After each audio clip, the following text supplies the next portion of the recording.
자, 오늘은 추수감사절 주일입니다. 이 추수감사절의 의미를 다들 잘 아시리라 믿습니다. 다시 한번 간략하게 설명을 좀 드리자면 1517년 촉발된 이 종교개혁 즈음에 이 로마 카톨릭의 엉터리 교리와 부정부패에 아주 진저리를 쳤었던 그 많은 성도들이 있었습니다. 스위스의 제네바에서 칼빈 목사님을 필두로 시작된 이 개혁교회는 영국으로 건너가서 장로교의 효시가 됩니다. 이처럼 불이 붙은 개혁의 정신은 당연히 기존에 부패했던 종교 집단들과 마찰을 빚게 되는데 대표적인 예가 영국 국교회와의 충돌이었습니다. 당시 영국의 교회는 로마 교황청의 지배에서부터 탈퇴한 후에 영국의 국왕이 교황의 자리에 앉아서 모든 권한을 휘두르고 있었던 그런 종교 제국을 건설하는 중에 있었습니다. 지금 우리가 보통 가끔 볼 수 있는 그 성공회라는 것이 여기서 시작된 것입니다. 이 왕정 지배하에서 종교적인 권한까지 손에 쥐인 그 영국 국왕은 자신의 부정함에 대해서 비판의 소리를 내는 개신교도들을 핍박하기 시작했습니다. 이러한 부당한 핍박과 처형을 피하고자 용기를 냈던 개신교인들 한 130여 명이 1620년 9월 16일 영국 남부의 플리머스 항구를 떠나서 신대륙으로 향하게 됩니다. 66일간의 고되고 힘든 그 항해를 마치고 동부 해안에 도착을 했지만 그들을 기다리고 있었던 것은 젖과 꿀이 흐르는 그 가나안 신대륙이 아니라 추위와 굶주림 뿐이었습니다. 많은 이들이 그해 겨울에 얼어 죽었습니다. 이듬해 살아남은 그런 사람들이 인디안들이 전해준 그 토속 음식을 놓고 감사의 예배와 만찬을 나눈 것에서부터 현재 우리들이 지키는 추수감사절이 유래된 것입니다.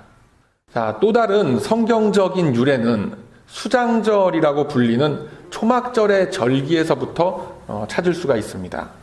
신명기 16장 13절 이하에서 말씀하시길 추수가 끝난 이후에 모든 소출물들을 창고에 들인 후에 이 초막절을 지켰는데 이스라엘 안에 속한 모든 이들이 다 함께 지킬 것을 명령하셨습니다. 그런데 이 규례에 있어서 눈에 띄는 대목은 여호와 하나님께서 모든 수확과 손댄 일들에 복을 주실 것을 인하여 온전히 기뻐하라라고 말씀을 하시는 것입니다.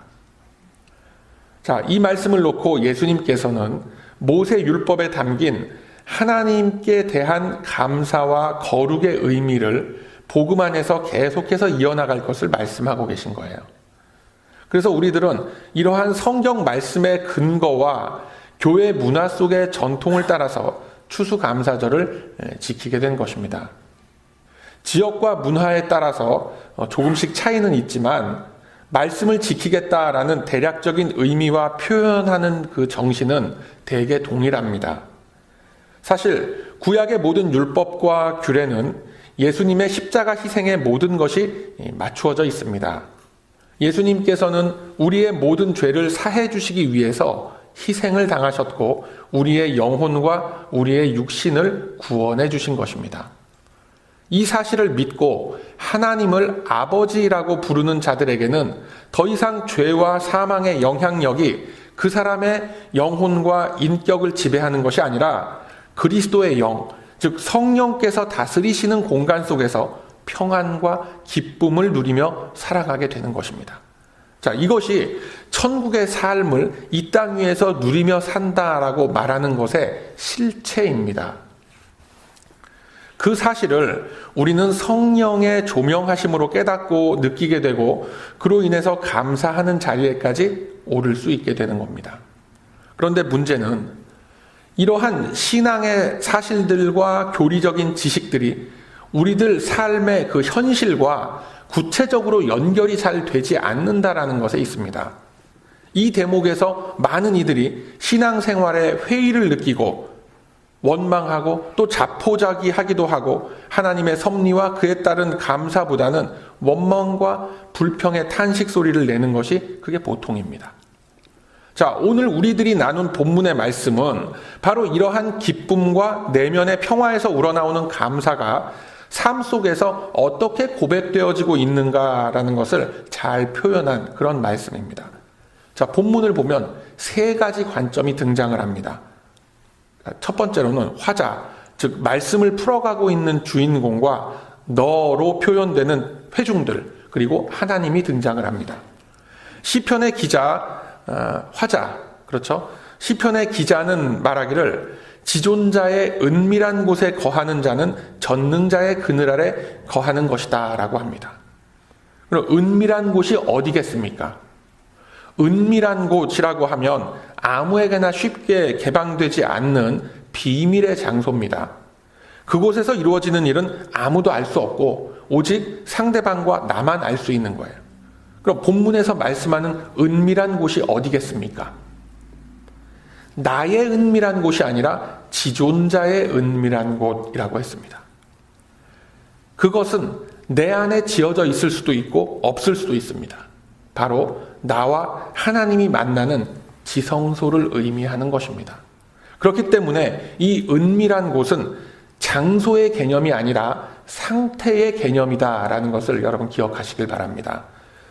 아무도 누구의 방해도 받지 않는 하나님과의 은밀한 교제가 이루어지는 상태라면 그곳이 어느 곳에 있던 지존자의 은밀한 곳이 된다라는 겁니다. 여러 가지 세상의 것들과 함께 섞여 있지만 그곳만큼은 하나님의 치외법권 지역이기 때문에 그렇습니다. 그 누구도 그곳에서 나를 방해할 수 없고 나를 괄세하고 나를 쫓아낼 수 없는 그곳, 그 상태, 가장 거룩한 장소를 일컬어서 지존자의 은밀한 곳이라고 하는 것입니다. 그곳은 오직 나와 하나님만이 독대할 수 있는 장소이며 또한 나의 영혼이 처해 있는 장소입니다. 그 장소와 그 은밀한 교제가 내 안에서 이루어지고 있음이 확인되는 그것이 바로 감사입니다. 즉, 기독교 신앙 속에서 말하는 감사라는 것은 나의 육적인 상태에서 뭔가 나의 욕구가 채워지고 만족함을 얻는 것을 놓고 그걸 감사하다라고 얘기하지 않습니다. 신앙 안에서 말하는 감사라는 것은 하나님과 교제함의 결과물로서 나타나는 것이다라는 겁니다. 은혜의 결과물로서 얻는 그것이 감사입니다. 본문 2절과 3절의 말씀 보면 시편 기자의 고백 속에 드러나고 있는 하나님의 모습이 그려지고 있습니다. 표현하기를 나의 피난처, 나의 요새, 내가 의뢰하는 하나님이라고 합니다. 그 하나님께서 이 말씀을 받는 우리들을 새 사냥꾼의 올무와 극한 연병에서 건지실 것이며 그 날갯깃으로 덮어주실 것이다 라고 말씀하는 거예요. 바로 여기에 시편 91편의 핵심이 숨겨져 있는 겁니다. 새 사냥꾼의 올무, 극한 연병으로 표현되는 위험하고 무섭고 치명적인 위험이 분명히 우리들 앞에 놓여 있고 우리들은 이러한 위험과 고통을 항상 짊어지고 갈 수밖에 없는 존재다라는 것을 선언하고 계신 겁니다. 하나님의 백성이라고 해서 이러한 고통들을 피해갈 수 있는 재간은 없습니다.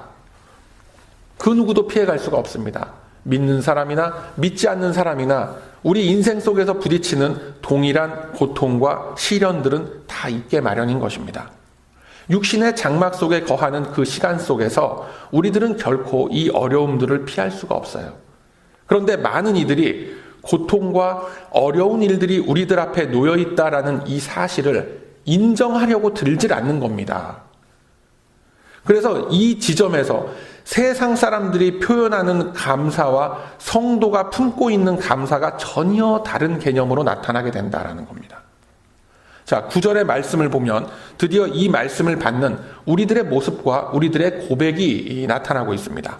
여호와는 나의 피난처시라 라고 고백을 하면서 지존자의 품 안에 거처를 삼았다라고 합니다. 그로써 나타나는 일들이 무엇인가 보니까 13절에 사자와 독사를 밟으며 젊은 사자와 뱀을 발로 누른다라고 했습니다. 즉 나의 결단과 나의 행함과 헌신이 따르는 일입니다. 이것은 바로 하나님께서 성육신 하심으로써 자신을 낮추시고 희생하신 것과 같이 십자가에서의 그 고통과 대속의 죽음을 마다하지 않으시고 자신을 희생하신 것과 같은 반열 속에서 하나님이 받으시는 거예요. 그러니까 입으로만, 우리가 말로만 하나님을 사랑한다, 섬긴다라고 하는 것이 아니라 실질적인 사랑의 행위들이 우리의 삶 속에서 이루어져야 하고 나타나야 한다라는 것을 보여주시는 겁니다. 14절의 말씀을 보면 저가 나를 사랑한즉, 즉 주님을 위한 결단과 희생의 마음이 있은즉 내가 그를 건지고 내가 그를 높일 것이다 라고 말씀합니다. 하나님을 사랑할 수 있다라는 것, 여러분 이것이 바로 감사의 이유가 된다라는 것을 믿으시길 바랍니다. 아무나 하나님을 사랑한다라고 할 수가 없습니다. 아무나 하나님의 영광을 위해서 헌신하는 자리에 설 수 있는 것이 아닙니다. 교회를 오래 다니고 직분을 받았다고 할 수 있는 것이 아니라 이 믿음이라는 은혜를 받아야만 할 수 있는 겁니다. 세상에서 말하는 감사의 개념, 우리들과는 전혀 달라요. 죄와 사망의 권세가 다스리는 공간 속에서는 감사의 개념이라는 것이 뭡니까? 육신의 필요와 육신의 요구가 채워지는 겁니다. 내가 배가 고픈데 누군가가 와서 나의 처지와 나의 상황을 어떻게 알았는지 선뜻 나를 초대해서 한 끼 식사를 거하게 얻어먹고 나면 어떻게 돼요? 그게 감사한 거죠. 당연히 감사한 거죠. 내가 사용할 돈이 부족한데 어디서 때마침 돈이 들어오게 되면 그게 감사한 겁니다. 그렇죠. 건강의 문제로 낙심하고 있다가 낫게 되면 감사한 겁니다. 그런데 배고픔이 해결되지 않으면 이 감사라는 것이 없어요. 궁핍함이 해결되지 않으면 더 이상의 감사는 없는 겁니다. 거기서 딱 스탑하게 되는 거예요. 병이 낫지 않는다면 감사는커녕 원망과 저주가 나오게 되는 겁니다.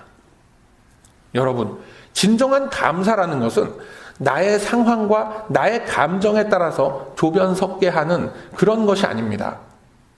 영원히 변하지 않는 진리와 영원한 능력과 영원한 언약의 말씀으로 나와 함께 하시는 하나님을 누릴 수 있음이 진정한 감사임을 믿으시길 바랍니다. 이러한 감사함이라는 것은 감정에 휘둘리지 않습니다. 그리고 나의 상황과 나의 조건 등에 따라서 이렇게 변하는 것이 아닙니다. 앞서 말씀드린 것과 같이 많은 이들이 감사함의 개념에 대해서 어떻게 생각을 하느냐면 나의 소유함에 대해서 초점을 맞춰서 생각하는 겁니다. 감사함은 소유함에서 나오는 것이 아니라 하나님과 동행함, 하나님과의 교제 속에서 발견되는 그 기쁨과 그 진리 속에서 나오게 되는 것입니다. 이 사탄은 두루 세상을 쭉 다니다가 의인 욥을 발견하고 하나님 앞에 나가서 그를 참소합니다. 그를 헐뜯는 거죠. 그가 하나님께 대한 신앙이 큰 것은 그만큼 물질의 복을 많이 받았기 때문에 그럴 수밖에 없는 거다라고 욥을 헐뜯고 있습니다. 자, 그러자 하나님은 말씀하시길, 그래? 그럼 그의 목숨만 건드리지 말고 네가 할 수 있는 모든 고통을 동원해서 그 욥을 한번 시험을 해봐라 라고 합니다. 이제 기세가 등등한 사탄은 욥의 모든 것을 순식간에 빼앗아 버립니다. 사탄이 덤벼들어서 그의 모든 양떼들과 그 많은 소와 그 많은 낙타 등 그가 소유한 모든 재산을 다 걷어가 버리죠. 뿐만 아니라 그가 거느리던 종들과 심지어 그의 자녀들마저 한날 한시에 그 장남의 집에서 파티를 벌이고 있었는데 불어닥친 태풍으로 지붕이 무너지면서 전부 다 그 자리에서 즉사하게 됩니다. 무엇 하나 부족한 것이 없었던 그 욥에게 순식간에 몰아닥친 그 재앙은 이제껏 그가 누려왔던 그 안락함들, 소유하고 있었던 그 값진 것들, 그가 사랑하던 자녀들마저 다 뺏어갔습니다. 요즘 개념으로 치자면 당대 최고의 재벌이 욥이었습니다. 그러했던 그가 삽시간에 길바닥에 나가 앉게 된 겁니다. 그런 처지에 몰려있는 욥이 했던 고백이 욥기 1장 21절 이하에 이렇게 나와 있습니다. 주신 자도 여호와시오 취하신 자도 여호와시니 여호와의 이름이 찬송을 받으실지니이다 라고 하면서 하나님을 향해서 어리석게 원망하지 않았다라고 성경은 분명히 기록하고 있습니다. 욥의 흔들리지 않는 모습을 보신 하나님께서는 이 사탄에게 욥을 막 칭찬을 하십니다. 그러자 사탄은 또다시 제안하기를 그러면 이번에는 그의 건강과 나머지 것들, 즉 그의 뼈와 그의 살을 친다면 그가 하나님을 욕할 것입니다 라고 또 다른 시험을 하기를 제안을 하죠. 하나님께서는 그러한 사탄에게 허락하기를 그래 그렇다면 오직 그의 생명만 건드리지 말고 그를 한번 쳐봐라 라고 허락을 하십니다. 그러자 이제 욥의 발바닥에서 정수리에 이르기까지 악창이 나서 그 종기가 막 흐르게 됩니다. 어느 정도로 가렵고 그 괴로웠는지 그가 기와장 깨진 그 조각으로 몸을 긁어대는 지경에 이르게 되었습니다. 옆에서 지켜보던 그의 아내마저 욥을 조롱합니다. 그러지 말고 차라리 하나님을 욕하고 그냥 죽어버려라 라고 조롱을 하죠. 그럼에도 불구하고 욥의 대답은 우리가 하나님으로부터 복을 받은 것과 같이 재앙도 받는 것이 당연하지 않겠는가 라고 하면서 입술로도 하나님을 부정하지 않았다라고 했습니다.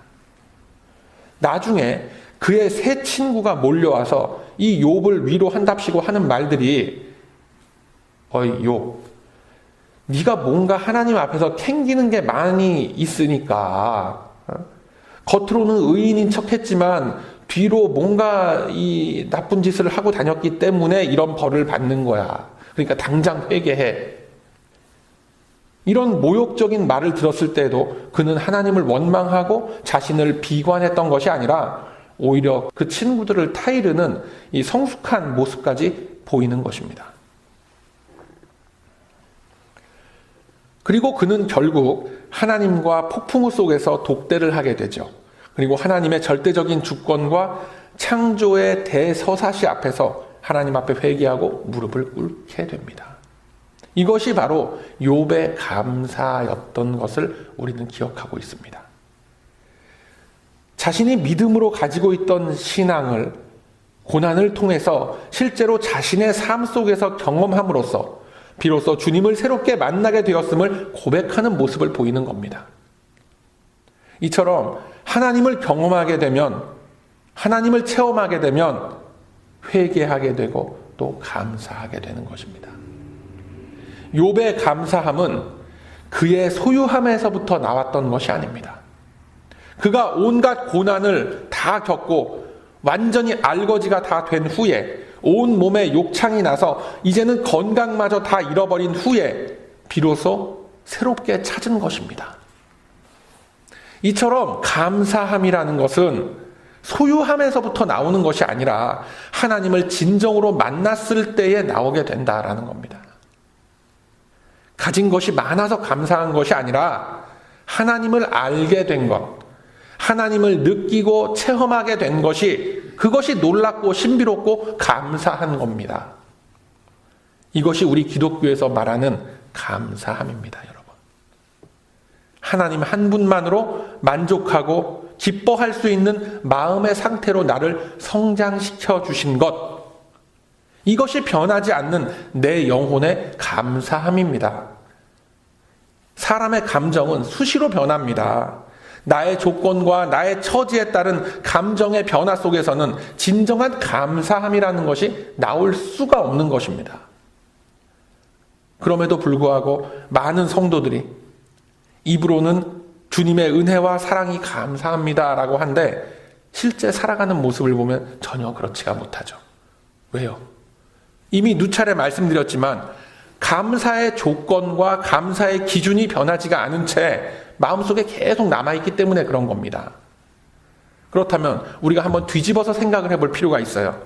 우리들이 하나님의 백성이 됨으로써 우리의 존재 자체가 주님의 기쁨이 되었다라고 우리는 고백하죠. 그리고 그렇게 찬송을 합니다. 그렇다면 우리들이 하나님의 자녀가 되고 은혜를 입고 구원의 확신을 얻은 것이 우리가 어떤 자격과 어떤 검증 시험을 통과해서 그렇게 된 것이냐? 그렇지가 않죠. 감사함이라는 것이 바로 이런 원리가 되는 겁니다. 우리들이 뭔가를 받아서 흡족해서 감사한 것이 아니라 하나님의 말씀 앞에 순종할 수 있는 자리에 세워진 것, 하나님의 도구로서 여러 가지 사역과 교제할 수 있는 자리에 세워진 것, 이것이 감사함의 조건인 줄로 믿으시길 바랍니다. 이처럼 예배자의 자리에 우리가 부르심을 입어서 이렇게 나올 수 있다는 것, 이 자체가 감사함인 것입니다. 이같이 조건의 기준이 바뀌게 되면 욥의 고난과 같은 고통이 더 이상 고난이 아니라, 고통이 아니라 감사함으로 변하게 되는 겁니다. 나의 궁핍함과 나의 부족함이 억울한 이 원망의 탄식이 아니라 감사의 조건이 되고 감사의 이유가 된다라는 겁니다. 나의 병약한 몸이 하나님을 체험할 수 있는 도구가 되었다라는 것이, 그것이 감사하게 여겨지는 것입니다. 무엇인가를 받고 안 받고의 문제로 생각을 하면 현실의 틀 속에 이 사고가 갇혀버리게 되는 거예요. 어떤 생각을 하게 되느냐면, 나중에 가서 어떤 생각까지 하게 되느냐면, 아니 내가 이처럼 고통과 고난 속에서도 주님을 찾고 주님 앞에 이렇게 나와 있는데 이쯤 되면 하나님이 나한테 감사해야 되는 거 아닌가? 이렇게 생각하게 되는 거예요. 이런 생각 안 해보셨어요? 연약한 인간의 관점으로는 충분히 할 수 있는 생각입니다. 그러나 감사함이란 것은 그런 조건이 아닙니다. 사람의 감정은 있다가도 없어지고 없다가도 생겨나는 겁니다.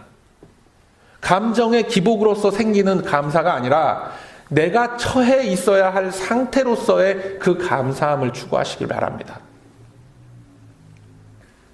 오직 하나님만으로 만족하시길 바랍니다. 이것이 바로 감사함의 출발 지점이 되는 겁니다. 이 감사의 원리를 붙잡고 깊은 믿음의 지경 안으로 들어갈 때 하나님은 우리에게 그분의 능력을 부어주사 젊은 사자와 뱀을 밟아버릴 수 있도록 할 것입니다. 여러분, 사람은 이성과 지성을 갖춘 존재들입니다. 나에게 밥 주는 주인, 나의 불편함을 긁어주는 주인에게 고개를 숙이고 기대고 이렇게 웅크리고 하는 것은 말 못하는 동물들도 다 할 수 있는 일들입니다. 아무리 싸나운 짐승도 자기한테 밥 주는 주인을 물어뜯지 않습니다. 그러나 이 사람은 그러한 정도의 수준을 뛰어넘는 존재들인 것입니다. 이 땅에 발을 내딛었던 청교도들의 그 감사를 다시 한번 우리가 생각해 보시길 바랍니다. 우리는 수백 년이 지난 그들의 역사를 어떤 이런 자료들을 통해서 보고 있지만 실제 그들의 현실은 처참했습니다. 3분의 2가 넘는 사람들이 한 해 겨울 동안 같은 장소에서 죽음을 당했습니다. 도저히 감사의 예배를 드릴 수 있는 그런 형편이 아니었습니다. 아마도 그것은 감사가 아니라 살아남은 자들의 절규였을 것입니다. 하나님, 왜 이렇게 힘이 들고 고통스럽습니까? 우리가 핍박을 피해서 하나님을 열심히 믿어보겠노라 하는 그 마음 하나 가지고 신앙의 자유를 찾아서 이 먼 곳까지 온 것 아닙니까? 그런데 이렇게 고통을 겪어야 하는, 이게 도대체 무슨 일이란 말입니까? 라고 절규하고 싶었을 겁니다. 그럼에도 불구하고 그들이 감사할 수 있었던 것은 어떤 이유였습니까? 바로 하나님 한 분만으로 만족하는 믿음이 있었기 때문에 그렇습니다. 사냥꾼의 올무와 극한 연병에서도 반드시 건져내 주실 것이다 라는 굳은 믿음이 있었기 때문에 그렇습니다. 이러한 깊은 신앙은 그들이 말씀을 철저하게 의지했을 때 나타났던 주님의 능력이었음을 여러분 기억하시길 바랍니다.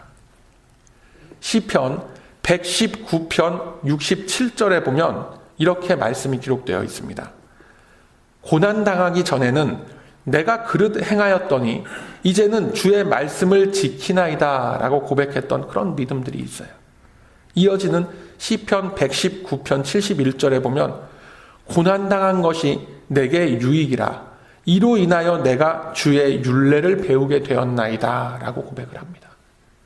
이 고백이 저와 여러분의 고백이며 감사함의 이유와 조건이 되시길 바랍니다. 사랑하는 우리 베다니 가족 여러분, 감사의 조건과 감사의 기준이 변하지 않으면 우리는 이와 같은 고급한 차원의 감사를 할 수가 없는 겁니다. 기쁠 때는 조금 감사했다가 내가 좀 슬플 때는 원망과 불평이 나오는 이 짐승과 같은 수준의 인격에 머무를 수밖에 없는 겁니다. 이 자리에 나오신 모든 분들은 당당하게 부르심을 입은 하나님의 백성들입니다.